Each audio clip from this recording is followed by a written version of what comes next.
Screen కబుర్లతో మీ ముందుకు ముఖ్యాంశాలు. జన విజ్ఞాన వేదిక ఆధ్వర్యంలో ఈ నెల 24న జరిగే సైన్స్ జాతాను విజయవంతం చేయండి. స్థానిక రవి నర్సింగ్ హోంలో జాతా పోస్టర్ విడుదల చేసిన జేబీవీ నాయకులు. కావలి రూరల్ మండలం ఒట్టూరు మోడల్ పాఠశాలను సందర్శించిన చైల్డ్ రైట్స్ ఫోరం నాయకులు పాఠశాలకు వచ్చే విద్యార్థులకు బస్సు సౌకర్యం ఏర్పాటు చేయాలని డిమాండ్. శాంతినగర్లో మరమ్మతులకు గురైన చేతిబోరు ఇబ్బందులు పడుతున్న స్థానిక ప్రజలు. వేదిక ఆధ్వర్యంలో ఈ నెల 24వ తేదీ పట్టణంలో సైన్స్ జాతా నిర్వహించడం జరుగుతుందని జేబీవీ నాయకులు తెలియజేశారు. ఈ మేరకు స్థానిక రవి నర్సింగ్ హోంలో సైన్స్ జాతాకు సంబంధించి పోస్టర్ను విడుదల చేశారు. ఈ కార్యక్రమంలో జేబీవీ గౌరవ అధ్యక్షుడు బెజోడ రవికుమార్, రమణయ్య, ఖదర్ బాషా, మధుసూదన్ రావు, బామా కార్యదర్శి సుధాకర్ రెడ్డి తదితరులు పాల్గొన్నారు. నెల జూన్ 21వ తేదీ నుంచి జేబీవీ సైన్స్ జాతా రాష్ట్రంలో ప్రారంభమై నెల్లూరు జిల్లాలో 21 నుంచి స్టార్ట్ అయ్యి కావలి పట్టణానికి 24వ తేదీ సాయంత్రం వస్తుంది అన్న విషయం మీకు తెలుపడానికి మేము సంతోషిస్తున్నాం. ఈ సైన్స్ జాతాలో అన్ని రకాలైన విజ్ఞాన ప్రదర్శనలు, మూఢనమ్మకాన్ని దూరం చేసే దృశ్యాలు, వాటికి తగిన పరిశోధనలు, మ్యాజిక్, అంతేకాకుండా కళ్ళకి గుడ్డలు కట్టి మోటార్ బైక్ నడపడం, ఊరిలో ఆ మోటార్ బైక్ నడుపుతూ ఒక మోటార్ బైక్ ర్యాలీ నడపడం, సాయంత్రం పూట మనకి నిప్పుల్లో నుంచి చేయి పెట్టడం, గుండం తొక్కడం, ఇవన్నీ శాస్త్రీయంగా ఇవన్నీ ఎటువంటి వైజ్ఞానిక శాస్త్ర ప్రకారంగా మామూలుగా జరపగలిగిన కార్యక్రమాలు అన్నదాన్ని ప్రజలకి తెలియపరచడం కోసం చేసే కార్యక్రమాలను జరుగుతున్నాయి. ఏది సృష్టి కాదు అన్న సైన్స్ సిద్ధాంతానికి అనుగుణంగా మిగతా సృష్టి చేసే అన్నీ కూడా కేవలం మోసాలు అన్న విషయాన్ని నిరూపించడం కోసం, ప్రజలకి వీటి గురించి తెలియపరచడం కోసం మ్యాజిక్ నడపడం, ఇవన్నీ కూడా జరుపుతూ ఆ రోజు సాయంత్రం హేతువాదం కోసం, శాస్త్రబద్ధమైన ఆలోచన కోసం ఒక సమావేశాన్ని కూడా నిర్వహించడం జరుగుతుంది. కాబట్టి పట్టణ ప్రజానీకం అందరూ కూడా ఈ అవకాశాన్ని వినియోగించుకొని ప్రతి ఒక్కరూ వచ్చి ఇందులో ఉన్న నిజానిజాలను నిగ్గుదేర్చుకొని వాళ్ళకి వాళ్ళు ఇది ఎంత మటుకు శాస్త్రీయంగా ఆలోచించదగిన విషయము, ఈ మూఢనమ్మకాలన్నీ వేటి మీద బేస్ అయి ఉన్నాయి, ఇప్పుడు మనం వీటిని చూస్తే వాటి వెనకనున్న సత్యం ఏమిటి అనే దాన్ని తెలుసుకోవాల్సిందిగా కోరుచు, అదే రకంగా స్కూల్లో పట్టణాల్లో ఉన్న విద్యార్థుల్ని, పిల్లల్ని, వాళ్ళ తల్లిదండ్రుల్ని, టీచర్లని, అదే రకంగా పెద్దల్ని, ప్రతి ఒక్కరిని, పత్రికా విలేకరుల్ని అందరినీ కూడా వచ్చి దీన్ని ప్రోత్సహించవలసిందిగా కోరుతున్నాం. అనంతరం జన విజ్ఞాన వేదిక నాయకులు రమణయ్య, ఖదర్ బాషాలు మాట్లాడుతూ 24వ తేదీన జెండా చెట్టు సెంటర్ నుండి ఆర్టీఓ కార్యాలయం వరకు ర్యాలీ ఉంటుందని అన్నారు. ఎండీఓ కార్యాలయ ఆవరణంలో మ్యాజిక్ షో వంటి కార్యక్రమాలను నిర్వహించడం జరుగుతుందని అన్నారు. ప్రతి ఒక్కరు ఈ కార్యక్రమంలో పాల్గొని విజయవంతం చేయాలని కోరారు. గత 27 సంవత్సరాలుగా జన విజ్ఞాన వేదిక తెలుగు ప్రజల్లో ఉన్నటువంటి మూఢనమ్మకాలు తొలగించడంలో అయితేనేమి, శాస్త్రీయంగా ఆలోచించేటువంటి విధంగా కృషి చేయడానికి జన విజ్ఞాన వేదిక అవిరళ కృషి చేస్తూ ఉంది. ఈ నేపథ్యంలో శ్రీహరికోట నుండి శ్రీకాకుళం వరకు ఒక 3 సైన్స్ జాతాలు ప్రారంభమై 21వ తేదీ నుండి రాష్ట్రమంతా తిరిగేదానికి ఒక కార్యక్రమాన్ని రూపొందించడం జరిగింది. ఈ సందర్భంగా నెల్లూరు జిల్లాలో సూళ్లూరుపేట నుండి 21వ తేదీ ప్రారంభమై కావలికి 24వ తేదీన వస్తూ ఉంది. మండల పరిషత్ కార్యాలయ ఆవరణలో నిప్పులపై నడక, మ్యాజిక్ షో, పాటలు, ఇంకా తదితర కార్యక్రమాలు ఉంటాయి. ఈ మ్యాజిక్ షోలో ప్రధానంగా నూనెలో నుంచి బజ్జీలు తీయడం అనేటువంటి కార్యక్రమం, ఇంకా అనేకమైనటువంటి మ్యాజిక్ ప్రదర్శనలు కూడా ఉంటాయి. దీంట్లో అన్ని పాఠశాల విద్యార్థులు పాల్గొనేట్లుగా ఆ ఉపాధ్యాయులు, ప్రధానోపాధ్యాయులు కృషి చేయాల్సిందిగా కోరుతున్నాం. ప్రజలకు జన విజ్ఞాన వేదిక విజ్ఞాన తెలుపుకుంటుంది. ప్రజల్లో ఉన్న మూఢనమ్మకాలను తొలగించడం జన విజ్ఞాన వేదిక విధి. ఎప్పుడైతే జనాల్లో మార్పు వస్తుందో అదే మా జన విజ్ఞాన వేదిక నిధిగా భావిస్తాం.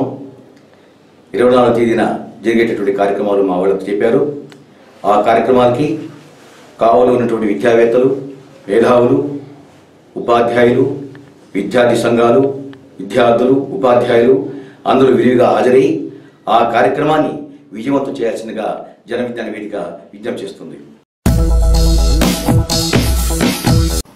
కావలి రూరల్ మండలం కొన్నిటివారిపాళెం గ్రామంలోని మండల ప్రజా పరిషత్ అప్పర్ ప్రైమరీ పాఠశాల భవనం ప్రమాదకరంగా ఉంది. తరగతి గదుల్లో స్లాబ్ వెచ్చులుడి పడుతూ ఉండడంతో విద్యార్థుల తల్లిదండ్రులు ఆందోళన చెందుతున్నారు.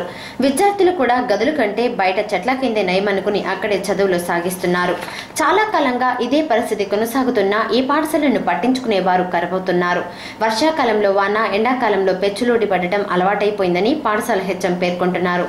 ఎన్నో విజ్ఞప్తులు చేసిన అధికారులు పాఠశాల వైపు చూపు సారించటం లేదని ఆవేదన వ్యక్తం చేస్తున్నారు. కావలి రూరల్ మండలం ఒట్టూరు ప్రభుత్వ ఆదర్శ పాఠశాలను జిల్లా చైల్డ్ రైట్స్ ఫోరం నాయకులు సందర్శించారు. ఈ సందర్భంగా పాఠశాలలో ఉన్న తరగతి గదులు, గ్రంథాలయం, క్రీడా మైదానాన్ని పరిశీలించారు. అనంతరం పాఠశాల విద్యార్థులను సమస్యలను అడిగి తెలుసుకున్నారు. ఈ సందర్భంగా child rights forum division convener Gagan Kumari మాట్లాడుతూ, ప్రస్తుతం పాఠశాలకు రావాలంటే బస్సు సౌకర్యం లేకపోవడంతో విద్యార్థులు తీవ్ర ఇబ్బందులు పడుతున్నారని అన్నారు. ఈ కార్యక్రమంలో ప్రజా సంఘాల నాయకురాలు శారద, పాఠశాల ఇన్ఛార్జ్ ప్రిన్సిపల్ షీలా తదితరులు పాల్గొన్నారు. ఆదర్శ పాఠశాలకు మేము వచ్చాము. అంటే చైల్డ్ రైట్స్ ఫోరం ముఖ్యంగా ప్రతి క్లాస్ కూడా వెళ్ళడం జరిగింది. ఎక్కువ మంది క్లాసులో ప్రతి క్లాస్ 6th నుంచి 10th వరకు కూడా కావలి నుంచి వచ్చే పిల్లలు మొత్తం ఎక్కువగా ఉన్నారు. స్థానికులు ఉన్నారు, కానీ కావలి నుంచి వచ్చే పిల్లలు వాళ్ళని అడిగాం మేము, మీరు ఏమైనా ప్రాబ్లమ్స్ ఎదుర్కొంటున్నారంటే ఆటోలో రావడం కూడా చాలా ప్రాబ్లం ఉంది మేడం, బస్సులు అయితే కూడా లేవని చెప్పడం జరుగుతుంది. కాబట్టి వాళ్ళకి హాస్టల్ సదుపాయం ఎక్కువ వాళ్ళు ఇంట్రెస్ట్ చూపించేది ఏంటంటే బస్సు వేయడం కంటే కూడా మాకు హాస్టల్ వసతి కల్పిస్తే మాకు బాగుంటుందని అంటున్నారు. కాబట్టి ప్రతి ఒక్క పిల్లల్ని 6th నుంచి కూడా కొత్తగా జాయిన్ అయ్యే వాళ్ళు ఉన్నారు. 6th నుంచి వచ్చే పిల్లలు కనీసం క్లాస్కి ఒక 10 మంది ఉన్నారు. కాబట్టి 6th నుంచి 10th దాకా కూడా ఈ కావలి నుంచి దూర ప్రయాణం అంటే 10 కిలోమీటర్స్ పైన వచ్చే వాళ్ళని కంపల్సరీగా హాస్టల్ వసతి వీళ్ళకి కల్పించాలని కూడా మేము కోరుకుంటున్నాం. అలాగే ఈ స్కూలు విషయాలు అన్నీ కూడా మేము కలెక్టర్ గారి దగ్గరికి వెళ్ళి మేము విన్నవించుకోవడం కూడా జరుగుతుంది. కాబట్టి వెంటనే తక్షణమే ఈ స్కూల్ మీద తగు శ్రద్ధ తీసుకొని హాస్టల్ వసతి ప్రతి విద్యార్థిని, అందులో బాలికలు చాలా కష్టపడుతున్నారు. ఆటోలు రావడం చాలా ఇబ్బందికరంగా ఉంది. వాళ్ళకి టైం ప్రకారం ఇంటికి వెళ్ళలేకపోతున్నారు, టైం ప్రకారం స్కూల్కి కూడా రాలేకపోతున్నారు. కాబట్టి దయచేసి స్కూల్లో హాస్టల్ వసతి కల్పించవలసిందిగా కోరుకుంటున్నాను. పాఠశాలకు వెళ్లేందుకు బస్సు సౌకర్యం లేకపోవడంతో ఒట్టూరు మోడల్ పాఠశాలకు వెళ్లే విద్యార్థులు తీవ్ర ఇబ్బందులు పడుతున్నారని అన్నారు. విశ్రాంత ప్రధాన ఉపాధ్యాయురాలు శారద ఈ మేరకు మోడల్ పాఠశాలలో చైల్డ్ రైట్స్ ఫోరం సభ్యులతో కలిసి సందర్శించిన అనంతరం ఆమె మీడియాతో మాట్లాడారు. ఒట్టూరు ఆదర్శ పాఠశాలలో ఇంగ్లీష్ మీడియం చదవాలనే ఉద్దేశంతో చాలామంది తల్లిదండ్రులు తమ పిల్లల్ని చేర్చున్నారు. కానీ వీళ్ళకి రవాణా వసతి లేదు. ఇతర ప్రయాణికులతో కలిసి బస్సులో, ఆటోల్లో స్కూల్కు రావడం బడికే లేట్ అవుతోంది. వెళ్ళేటప్పటికి ఇంటికి వెళ్ళేటప్పుడు చీకటి పడుతుంది. అమ్మాయిలు మరీ ముఖ్యంగా ఎక్కువ సమస్యలు ఎదుర్కొంటున్నారు. అందుకని ఇది దృష్టిలో పెట్టుకొని ఇది ఒక ప్రజా సమస్యగా తీసుకొని మేము చైల్డ్ రైట్ ఫోరం నుంచి గగన్ కుమారి మరి అశ్లీలత ప్రతిఘటన పెట్టిన శారద మేము కలిసి ఒక 4-5 రోజులు సర్వే చేస్తూ ఉన్నాము. వీళ్ళ సమస్యల గురించి ఆర్డీఓ గారికి, డిప్యూటీ డిఓ గారికి కూడా వివరించడం జరిగింది.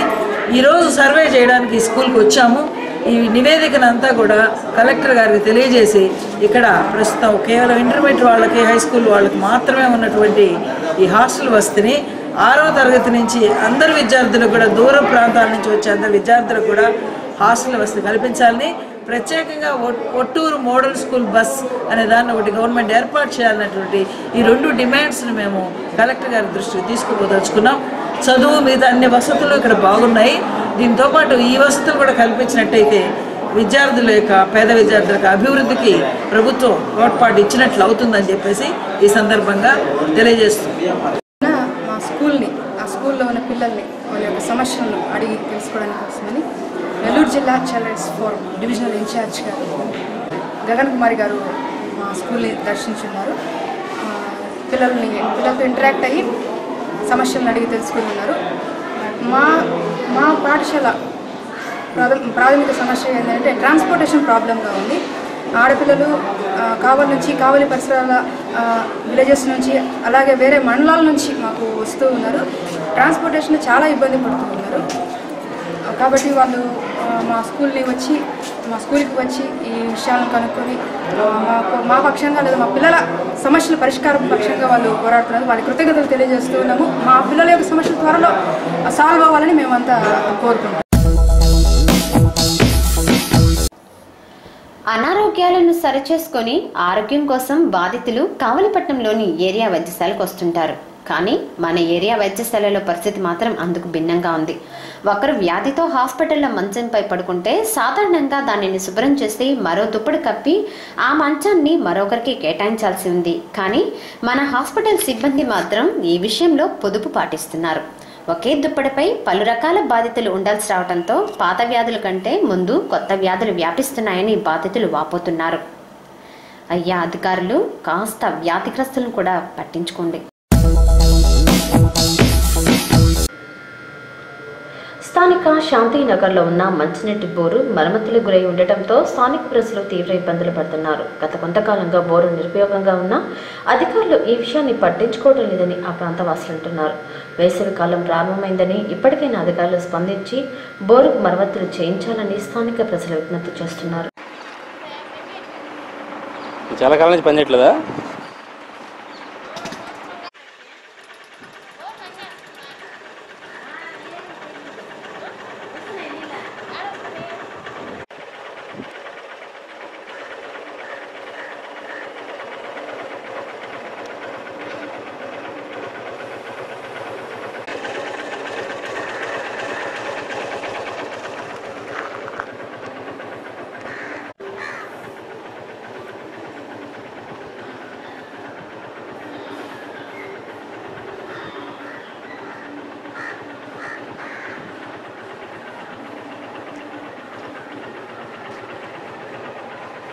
సిటిఎన్ కబుర్లు నేటికి సమాప్తం.